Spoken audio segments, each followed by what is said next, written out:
Welcome back to our channel Kerala Ayurveda beauty tip. അപ്പൊ ഇന്ന് വന്നിട്ട് നമ്മൾ എന്താ ചെയ്യാൻ പോകുന്നത് വെച്ചാൽ മുറിവെണ്ണയെ കുറിച്ചാണ് കേട്ടോ. അപ്പൊ മുറിവെണ്ണയുടെ ഉപയോഗം, ഏതൊക്കെ അസുഖങ്ങൾക്ക് അത് ഉപയോഗിക്കുക എന്നത്, അതുപോലെ തന്നെ എന്തൊക്കെ മരുന്നുകളാണ് ചേർത്തിരിക്കുന്നത്, അതെങ്ങനെയാണ് നമ്മൾ ഉപയോഗിക്കേണ്ടത്, അതിനെ കുറിച്ചുള്ള ഒരു ചെറിയ വീഡിയോ ആണ് ഇന്ന് ചെയ്യാൻ പോകുന്നത്. അപ്പൊ അതിന് മുമ്പ് വീഡിയോയിലേക്ക് എല്ലാവർക്കും സ്വാഗതം.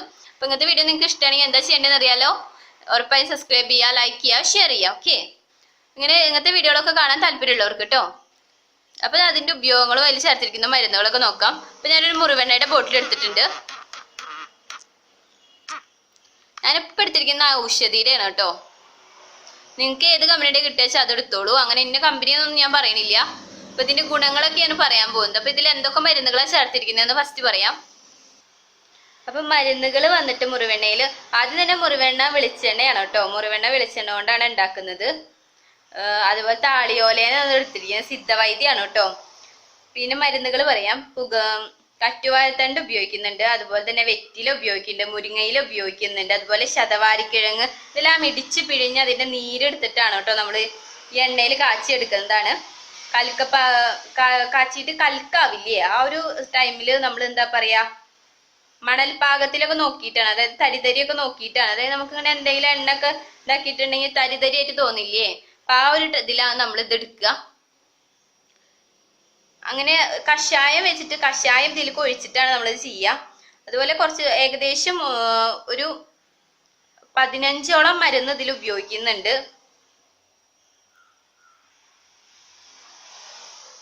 ഇതിനൊക്കെ കൃത്യമായ അളവുകളും കാര്യങ്ങളൊക്കെ ഉണ്ട് കേട്ടോ. അല്ലെങ്കിൽ ഈ വെള്ളം എടുക്കുന്നത്, കഷായ വെള്ളം എടുക്കുന്നത്, കഷായം വെച്ചിട്ടുള്ള നമ്മൾ സാധാരണ വെള്ളത്തിൽ ഇത് ഇടിച്ച് പിഴിഞ്ഞിട്ടിട്ടൊക്കെയാണ് കഷായം വെക്കുക. ആ വെള്ളത്തിന് ഒരു കണക്കുണ്ട്. അതുപോലെ തന്നെ 3 തവണയാണ് സാധാരണ നമ്മളിപ്പോൾ തേങ്ങാപ്പാൽ 1-ാം പാൽ 2-ാം പാൽ എന്നൊക്കെ പറഞ്ഞ് പിഴിഞ്ഞെടുക്കില്ലേ, അതുപോലെ 3 തവണയാണ് കേട്ടോ ഇത് ഇടിച്ച് പിഴിഞ്ഞെടുക്കുന്നത്.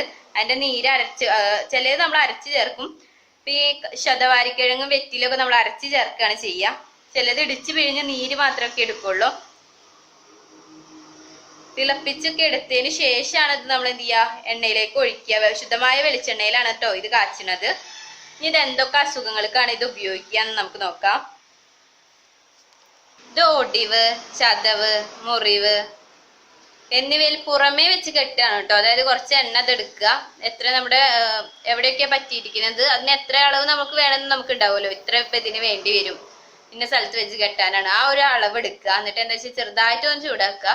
എന്നിട്ട് അതിലേക്ക് നമ്മൾ എന്താ ചെയ്യേണ്ടതെന്ന് വെച്ചിട്ടുണ്ടെങ്കിൽ പഞ്ഞി ഇട്ട് കൊടുക്കുക. എന്നിട്ട് എന്ത് ചെയ്യുക, അത് പുറമേ വെച്ച് കെട്ടുക. പഞ്ഞി ഇട്ടിട്ട് അതിൽ തൈലം കുതിർത്തെടുത്തിട്ട് ഒരു പിഴിഞ്ഞിട്ടുണ്ടെങ്കിൽ കിട്ടുന്ന ഒരു പാകത്തിൽ നമുക്ക് തൈലം കിട്ടുമല്ലോ. അതിൽ എന്താ ചെയ്യേണ്ടതെന്ന് വെച്ചാൽ നമ്മൾ വെച്ച് കെട്ടുകയാണ് ചെയ്യേണ്ടത്. ഇത് വെച്ചതിന് ശേഷം അതിന് മേലെ വേറൊരു തുണി വെച്ചിട്ട് അധികം ടൈറ്റ് ചെയ്യണ്ട കേട്ടോ. അപ്പൊ അത് അങ്ങനെ ഈ എണ്ണ അങ്ങനെ പോരും അതിൻ്റെ ഉള്ളിൽ നിന്ന്. നമുക്കറിയാലോ പഞ്ഞൊക്കെ ടൈറ്റ് ചെയ്തിട്ടുണ്ടെങ്കിൽ അപ്പൊ അധികം ടൈറ്റ് ചെയ്യുക, അതൊന്ന് കെട്ടി കൊടുക്കുക. പൊടിവൊക്കെ ഉള്ള ഭാഗത്താണെങ്കിൽ കുറച്ച് ടൈറ്റ് ചെയ്യാം. അതുപോലെ തന്നെ മുറിവൊക്കെ ഉള്ള ഭാഗത്തും ഇത് ചെയ്യാവുന്നതാണ്. അപ്പൊ അത്ര ടൈറ്റ് ചെയ്യണ്ട.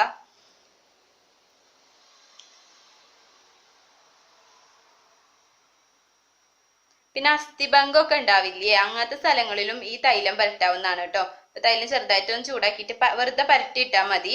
പരട്ടിയിട്ട് എന്ത് ചെയ്യുക, നമ്മൾ രാത്രി കിടക്കുമ്പോൾ പരട്ടാണ് നല്ലത്. എന്നിട്ട് രാവിലെ കഴുകി കളഞ്ഞാൽ മതി. അങ്ങനെ ചെയ്യുന്നതാണ് കേട്ടോ കൂടുതൽ നല്ലത്. നിങ്ങൾക്ക് പറ്റില്ല എന്ന് വെച്ചാൽ ഒരു കുളിക്കുന്ന സമയത്ത്. പിന്നെ തൈലം പരട്ടി കഴിഞ്ഞിട്ടുണ്ടെങ്കിൽ നമ്മൾ ചൂടുവെള്ളത്തിലാണ് എന്ത് ചെയ്യേണ്ടത്, തൈലം ഒരു ഇളം ചൂടുവെള്ളത്തിൽ കേട്ടോ, സഹിക്കാവുന്ന ഒരു ചൂടുവെള്ളത്തിലാണ് എന്ത് ചെയ്യേണ്ടത്, തൈലം കഴുകി കളയേണ്ടത്. അതുപോലെ തന്നെ പൊള്ളലേറ്റ സ്ഥലത്ത് ഇപ്പൊ പെട്ടെന്ന് നമ്മുടെ കൈയൊക്കെ പൊള്ളിന്ന് വെച്ചിട്ടുണ്ടെങ്കിൽ വളരെ നല്ലതാണ് കേട്ടോ ഈ മുറിവെണ്ണ പരട്ടുന്നത്.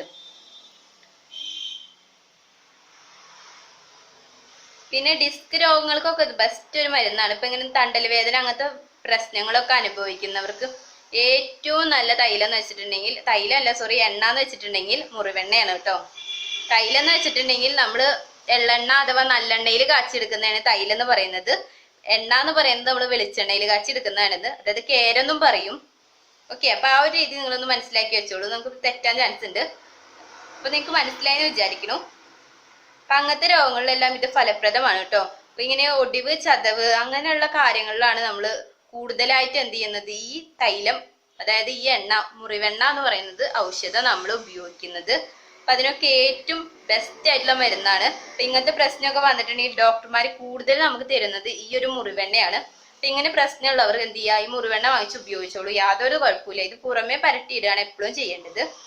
ഇങ്ങനെ പ്രശ്നങ്ങൾ പെട്ടെന്നൊന്നും ഒരു മാറ്റം കണ്ടില്ലെങ്കിലും തുടർച്ചയായി നമ്മളൊരു 7 ദിവസം നമ്മളിത് ചെയ്തിട്ടുണ്ടെങ്കിൽ ഉറപ്പായിട്ടും എനിക്ക് പറയാൻ കഴിയും, നിങ്ങൾ എന്തൊരു അസുഖത്തിനാണോ ഇങ്ങനത്തെ അപ്പൊ ഇങ്ങനെയുള്ള മേൽ പറഞ്ഞ അസുഖങ്ങൾക്ക് വേണ്ടിയിട്ടാണോ നിങ്ങൾ ഇത് ഉപയോഗിച്ചതെന്ന് വെച്ചിട്ടുണ്ടെങ്കിൽ 100% നിങ്ങൾക്ക് ഫലം ഉറപ്പാണ്. ഇന്നത്തെ വീഡിയോ എല്ലാവർക്കും ഇഷ്ടമായി വിചാരിക്കുന്നു, ഉപകാരപ്രദമാവെന്ന് പ്രതീക്ഷിക്കുന്നു. അടുത്തൊരു നല്ല വീഡിയോ ആയിട്ട് നമുക്ക് വീണ്ടും കാണാം. അതുവരെയും ബൈ ബൈ.